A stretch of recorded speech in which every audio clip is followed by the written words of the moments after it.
अस्सलामुअलैकुम नाजरीन, मैं उम्मीद करता हूँ कि आप सब खैर खैरियत से होंगे, फिट फाट होंगे, खुशबाश होंगे।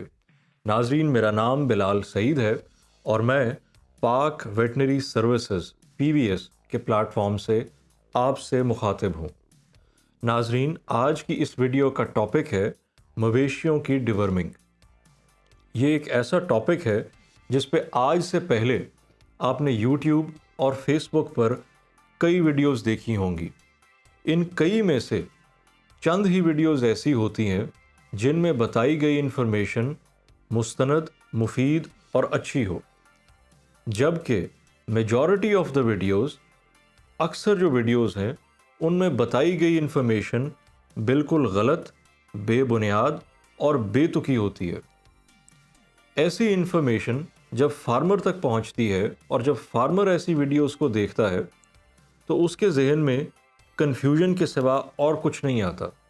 उसको बिल्कुल नहीं समझ आती कि मैंने डिवर्मिंग कैसे करनी है, अगर मैंने ये स्टेप लेना है तो मैंने क्यों लेना है, बिल्कुल भी नहीं समझ आती। फार्मर तो दूर की बात, मैं आपसे अपनी बात करता हूँ। ये वीडियो जो आप देख रहे हैं, इसको बनाने के लिए कई हफ्तों की रिसर्च दरकार थी, क्योंकि आपके साथ कोई ऐसी इन्फॉर्मेशन नहीं शेयर करनी जो गलत, बेबुनियाद और बेतुकी हो। तो हमें काफ़ी रिसर्च करनी पड़ी इस टॉपिक पे, और उस रिसर्च के अंदर ये भी शामिल था कि इस वक्त पाकिस्तान में इस मौजू पे, मवेशियों की डिवर्मिंग के मौजू पे जो वीडियोस बन रही हैं, उनको देखा जाए, उनको एनालाइज किया जाए कि वो क्या कर रहे हैं उसमें। एक चैनल मेरी नज़रों के सामने से गुजरा जिस पे 1 मिलियन सब्सक्राइबर्स थे। 1 मिलियन का मतलब होता है 10 लाख सब्सक्राइबर। ये कोई छोटा नंबर नहीं है, ये बहुत बड़ा नंबर है। उस चैनल पे डिवर्मिंग से रिलेटेड एक वीडियो नज़र आई। मुझे इश्तियाक हुआ कि इस वीडियो में निहायत मुफीद और अच्छी इन्फॉर्मेशन शेयर की गई होगी। मैंने वीडियो देखी और वीडियो देखने के बाद मेरे तासुरात ये थे कि जनाब, ये अगर वीडियो ना अपलोड की जाती तो पाकिस्तानी कौम के ऊपर बहुत बड़ा एहसान होता। सच में ये मैं इसलिए कह रहा हूँ क्योंकि उस वीडियो के अंदर ये बात बताई जा रही है, नरेट की जा रही है कि जनाब, आपने अब डिवर्मिंग करनी है, आप एक डिवर्मर लीजिए, उसको इस्तेमाल करें। 15 दिन के बाद, जब आपने उसको पहले इस्तेमाल किया, उसके इस्तेमाल करने के 15 दिन के बाद आप उसको दोबारा इस्तेमाल करें। जब आपने पहली दफ़ा इस्तेमाल कर लिया तो फिर 2 दिन के बाद आइवरमेक्टिन इंजेक्शन उसका इस्तेमाल करना है। क्यों इस्तेमाल करना है, किस वजह से इस्तेमाल करना है, बिल्कुल इसका कतई तौर पे कोई जिक्र नहीं हुआ। उसके बाद 2 दिन बाद मज़ीद आपने एक और इंजेक्शन इस्तेमाल करना है, ट्रोडेक्स। अब ट्रोडेक्स इंजेक्शन क्यों इस्तेमाल करना है भाई? अगर आप पहले ही डिवर्मर इस्तेमाल करवा रहे हैं जिसमें लिवर फ्लू का इशू कवर कर रहे हैं आप, तो जो ट्रोडेक्स है वो तो जो लिवर फ्लूक और राउंड वर्म के अंदर हमांचस कंटोर्टस जो है उस पे उसका दायरा कार है। तो वाई दिस, समझ से बालातर कि ये सारा कुछ ये क्यों किया जा रहा है। जनाब, डॉक्टर जो हमारा फार्मर है, फार्मर ने डिवर्मिंग करनी है, उसने डिस्पेंसरी तो नहीं खोलनी। जब इतना कॉम्प्लिकेट करके उसको बताया जाएगा तो फार्मर यही समझेगा कि यही एक स्टैंडर्ड प्रोसीजर है डिवर्मिंग का, और जो कि बिल्कुल एक गलत इन्फॉर्मेशन है। नतीजा ये होगा कि फार्मर डिवर्मिंग नहीं करवाएगा। वो कहेगा कि ये तो बड़ा औखा काम है, ये मैं क्यों करा, ये तो बड़ा खर्चे वाला काम है। तो बताएं किसका नुकसान हुआ? हमारा मुल्क का हुआ, हमारी इंडस्ट्री का नुकसान हुआ। तो इसीलिए मेरे जहन में ये बात आई कि भाई इस वीडियो को अपलोड होना ही नहीं चाहिए था। अच्छा, अब इस वीडियो को मैं यहाँ पे दिखा नहीं सकता क्योंकि भाई कॉपीराइट स्ट्राइक हो जानी है, लेकिन इस वीडियो के नीचे जो कमेंट्स आए वो मैं आपको दिखा सकता हूँ, और वो आप देख के स्क्रीन पे देखेंगे और आप पढ़ के देख सकते हैं कि इससे सिर्फ कन्फ्यूजन में इजाफा हो रहा है। एक भाई, उन्होंने कहा कि जनाब, क्या 15 दिन के बाद भी जो मैंने डिवर्मर इस्तेमाल करना है तब भी मैंने आइवरमेक्टिन और ट्रोडेक्स का इस्तेमाल करना है? एक और भाई साहब ने सवाल किया कि भाई मेरे जो डॉक्टर हैं जिनसे मैं मशवरा लेता हूँ, उनके बकौल अगर मैं ट्रोडैक्स इस्तेमाल करूँगा तो आइवरमेक्टिन जो है वो असर नहीं करेगा। मतलब कि एंटागनिज्म है, दोनों का आपस में सिनर्जिस्टिक इफेक्ट नहीं है, ना कम्युलेटिव इफेक्ट है, एक एंटागनिस्टिक इफेक्ट आ रहा है। अब ये तमाम जो मैंने आपको बातें बताई, इससे एक चीज़ वाज़े है कि इस तरह की वीडियोस से जिनमें ये इस तरह की फजूल इन्फॉर्मेशन शेयर की जाती है, इससे सिर्फ कन्फ्यूजन फैलती है और फार्मर जो है वो डिवर्मिंग से मज़ीद मुतनफ़र हो जाता है।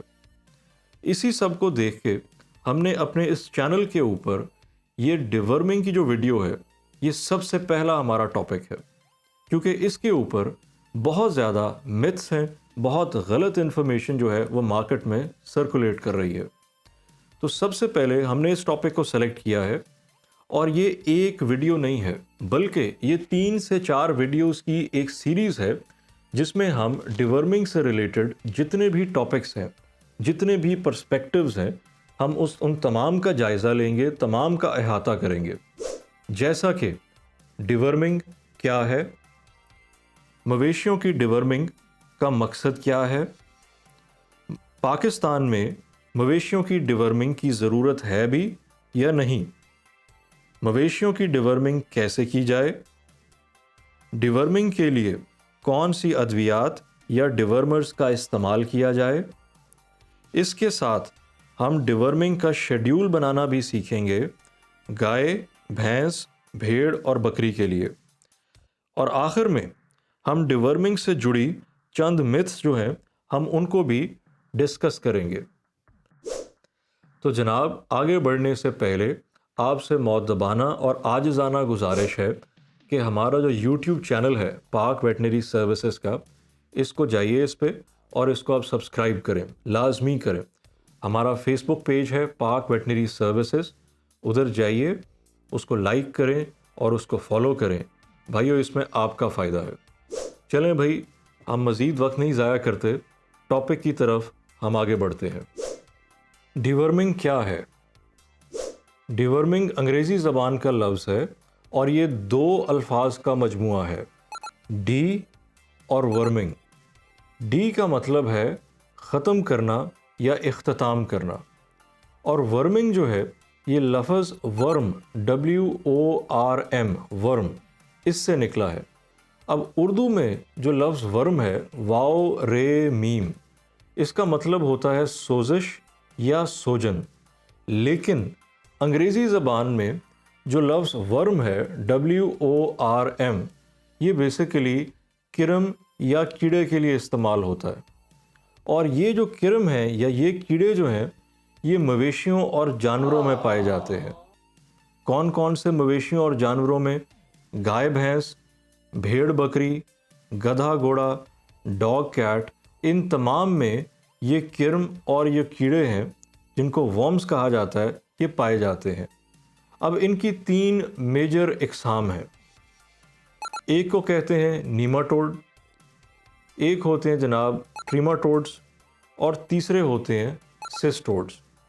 जो नीमाटोड्स हैं इनको राउंड वर्म्स भी कहते हैं। इनकी जो तस्वीर है ये आप अपनी स्क्रीन पे देख सकते हैं। इनकी लंबी एलोंगेटेड बॉडीज़ होती हैं, सिलेंड्रिकल या राउंड शेप में, तो इसीलिए इनको राउंड वर्म कहा जाता है।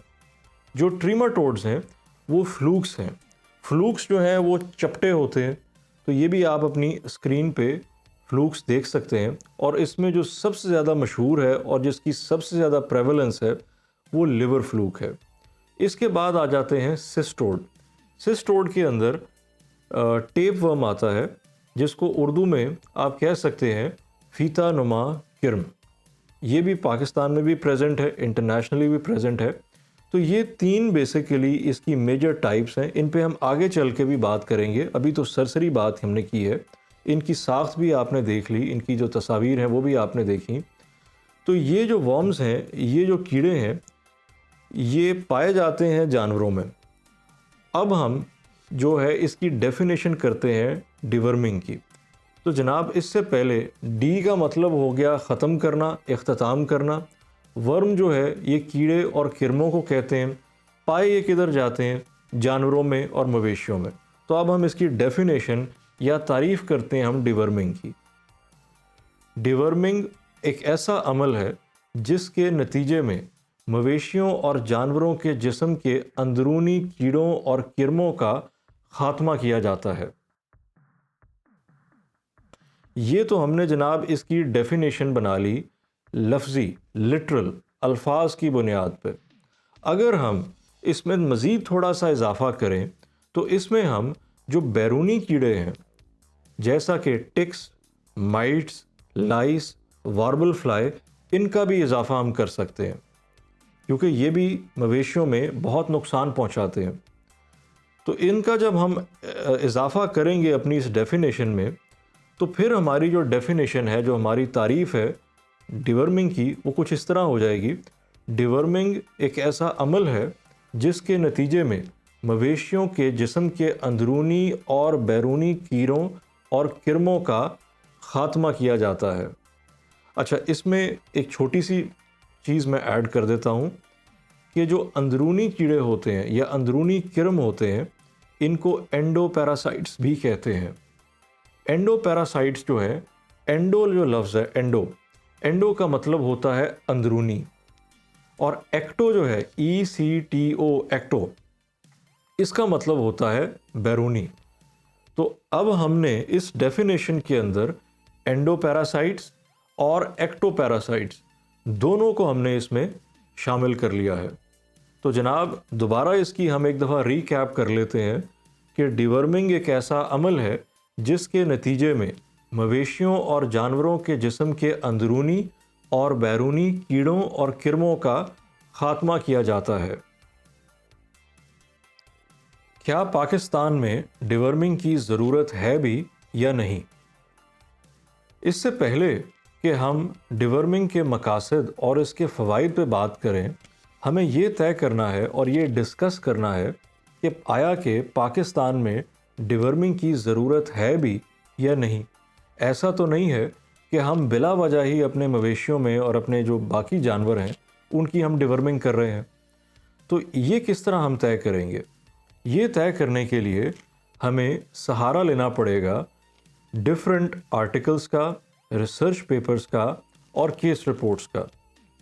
ये जो आर्टिकल्स हैं या ये जो केस रिपोर्ट्स हैं या ये जो डिफरेंट रिसर्च पेपर्स हैं, ये मुख्तलिफ साइंसी जरीदे, जर्नल्स, उनमें छपते हैं। अब चूँकि इनका जो प्रोसेस है जो पब्लिशिंग का, उसमें काफ़ी चेक्स एंड बैलेंसेस होते हैं, तो हम ये तसव्वुर कर सकते हैं कि ये जो आर्टिकल्स हैं इनमें जो प्रोवाइडेड इंफॉर्मेशन है, जो इसमें मालूमात दी गई हैं, जो तहकीक करके बताया गया है, जो स्टडी करके बताया गया है, ये जो मालूमात हैं ये मुस्तनद और दुरुस्त इंफॉर्मेशन है। तो जनाब हम ये शुरू करते हैं और ये स्क्रीन पे आपके सामने ये मैं शेयर करता जाऊंगा, आप उसको पढ़ते भी जाइएगा और ये पब्लिकली इंटरनेट पे ये सारी इंफॉर्मेशन अवेलेबल है। आप अगर इसको बगौर पढ़ना चाहें तो आप इसका ये जो DOI नंबर एक होता है वो भी इसमें नज़र आएगा आपको, और आप इसका जो टाइटल है उसके ज़रिए भी आप इनको ढूंढ के पढ़ सकते हैं बआसानी। तो जनाब हम मुख्तलिफ जो है स्टार्ट करते हैं, अपने पेपर्स को देखते हैं और केस रिपोर्ट्स भी एक केस रिपोर्ट है मेरे पास, इसको भी हम देखते हैं कि ये क्या कहते हैं। तो जनाब ये है तो मेरे पास काफ़ी सारे, लेकिन फ़िलहाल जो है इनमें से मैं तकरीबन कोई 6-7 जो हैं उनको हम देखेंगे। बाकी जो हैं वो मैं स्क्रीन पे इस वीडियो के एंड पे वो मैं डिस्प्ले कर दूंगा। आप उनको पढ़ना चाहें तो आप ज़रूर पढ़ सकते हैं। चलें जनाब हम शुरू करते हैं। और ये हमारे पास एक केस रिपोर्ट है, ये इस्लामाबाद रावलपिंडी साइड की है, और इसके अंदर बेसिकली अगर आप एब्स्ट्रैक्ट के एंड पे पढ़ें तो ये मेंशन है कि जो गाय थी उसके अंदर ऑस्ट्रेटेजिया जो है उसकी इन्फेक्शन थी। ऑस्ट्रेटेजिया जो है ये राउंड वर्म है, और राउंड वर्म जो है ये नीमाटोड की कैटेगरी के अंदर आते हैं। तो एक तो अगर आप ये केस रिपोर्ट देखते हैं और तसल्ली से अगर आप इसको पढ़ लेते हैं तो आपको बड़ी आसानी से ये अंदाज़ा हो जाएगा कि पाकिस्तान में ऑस्ट्रेटेजिया जो कि राउंड वर्म की एक टाइप है पाकिस्तान में मौजूद है।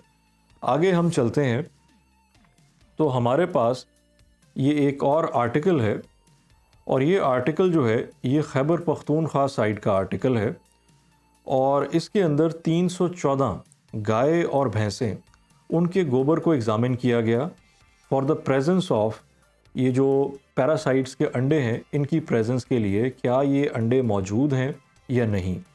नीमाटोड हो, चाहे ट्रीमाटोड हो, चाहे सिस्टोड हो, राउंड वर्म हो, लिवर फ्लूक हो, या चाहे टेप वर्म हो, ये तीनों जो हैं ये अंडे देते हैं, और इनके अंडे जो हैं ये गोबर के रास्ते जिस्म से बाहर आते हैं। तो जनाब, अगर आपने ये आइडेंटिफाई करना है कि ये जो मवेशी हैं इनमें ये प्रॉब्लम है या नहीं, तो आप सबसे आसान टेस्ट होता है फीकल एग काउंट, कि गोबर का टेस्ट आप करें कि इसमें कितने अंडे मौजूद हैं। तो ये जो स्टडी है जो आपके सामने है, इसमें 314 गाय और बफलो उसको लिया गया, गाय और भैंस को, और 58% जो था, 58%, उसके अंदर ये एग्स गोबर में पाए गए। ठीक है जी, तो काफ़ी ज़्यादा ये अमाउंट है। तो आगे हम चलते हैं। आगे जनाब हमारे पास लाहौर और उसके गिरदो नवा के जो इलाके हैं उसकी ये हमारे पास एक आर्टिकल है, और इसके अंदर शीप और गोट, ये शीप और गोट के ऊपर है। 173 शीप थी इस स्टडी के अंदर, और 161 जो है वो गोट्स थी, बकरियां। 72% यानी 72% जो भेड़ें थीं, उनका जो मेंगनिया है उनके अंदर ये एग्स मौजूद थे, इन्हीं पैरासाइट्स के, इन्हीं वर्म्स के। और 67% जो गोट्स थीं, उनके जो मेंगनिया हैं उनके अंदर भी पैरासाइट्स के एग मौजूद थे। आगे चलते हैं जनाब। आगे अगर हम आए तो हम चोलिस्तान डेजर्ट आ गए, यानी जो चोलिस्तान का सहरा है, हम वहाँ पर आ गए हैं। और वहाँ पर भेड़ें और बकरियाँ, उनके अंदर ये स्टडी हुई है, और ये तकरीबन 1000 एनिमल था, यानी कुल मिला के भेड़ें भी 500 भेड़ें थीं और 500 बकरियाँ थीं। कुल मिला के 1000 ये जानवर हो गए, और इनमें 78% यानी 78% जो बकरियां और भेड़ें थीं, उनकी मेंगनियों के अंदर इन पैरासाइट्स के एग्स मौजूद थे। ठीक है जनाब, अब हम आगे बढ़ते हैं। आगे जब हम बढ़ते हैं तो अब हम पहुंच गए हैं जनाब डिस्ट्रिक्ट स्वात। स्वात के अंदर जनाब डेयरी कैटल के ऊपर एक स्टडी की गई, और इस स्टडी का नतीजा ये निकला कि 37% जो गायें थीं, उनके गोबर में 37% के गोबर में यही जो वर्म्स हैं, नीमाटोड्स हैं, सिस्टोड्स हैं, ट्रेमाटोड्स हैं, इनके एग्स जो हैं वो पाए गए। अगर हम आगे चलते हैं तो हमारे पास ये साहिवाल कैटल जहांगीराबाद जो है डिस्ट्रिक्ट खानेवाल, यहाँ की ये स्टडी है।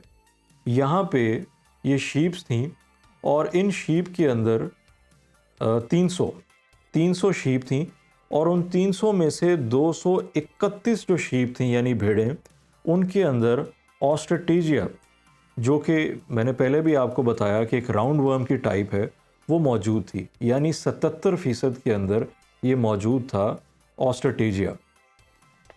अच्छा, एंड पे अगर हम आते हैं तो पंजाब के ये जो आप देख रहे हैं ये बोवाइन फैशियोला के ऊपर है। अब फैशियोला जो है ये लिवर फ्लूक के इंसिडेंस को कहते हैं।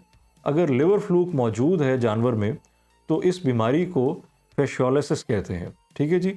अच्छा, इस स्टडी के अंदर 5 मुख्तलिफ जो डिस्ट्रिक्ट्स हैं पंजाब के, उनको देखा गया है, और इसमें जो नोटेबल बात है वो ये है कि इसमें सरगोदा डिस्ट्रिक्ट के अंदर अगर आप देखें तो 40% तक का प्रेवलेंस जो है लिवर फ्लूक का वो मिला है। यानी कि डिस्ट्रिक्ट सरगोदा के अंदर 40% जो इस सैंपल के मुताबिक 40% जो है वो प्रेवलेंस पाई गई है। तो ये तमाम जो रिसर्च पेपर्स हैं, आर्टिकल्स हैं, इनको अगर हम सामने रखते हैं तो जनाब ये वाज़ेह है कि पाकिस्तान में नीमाटोड्स, ट्रीमाटोड्स और cestodes, round worms, liver fluke और टेपवर्म ये जनाब बिल्कुल मौजूद हैं और बेहतर यही है कि डिवर्मिंग जो है वो करनी चाहिए। डिवर्मिंग का एक शेड्यूल बनना चाहिए और आप शेड्यूल के मुताबिक जो है ये डिवर्मिंग आप करें। वीडियो काफ़ी लंबी हो गई है, इसको हम यहाँ पे एंड करते हैं और वीडियो को एंड तो हम करेंगे। दरख्वास्त मेरी दोबारा आपसे ये है कि जनाब इस वीडियो को लाइक करें, हमारा जो फेसबुक पेज है उसको भी लाइक करें, उसको आप फॉलो करें। जो हमारा यूट्यूब का चैनल है वहाँ पे जाइए और उसको सब्सक्राइब करें। ये अभी हमने टिप ऑफ द आइसबर्ग है, यानी डिवर्मिंग का जो टॉपिक है उसको अभी हमने शुरू किया है। अभी इस पे हम काफ़ी आगे बात करेंगे। तो दोबारा रिक्वेस्ट है जनाब, आप हमारा चैनल सब्सक्राइब करें। अल्लाह हाफ़िज़।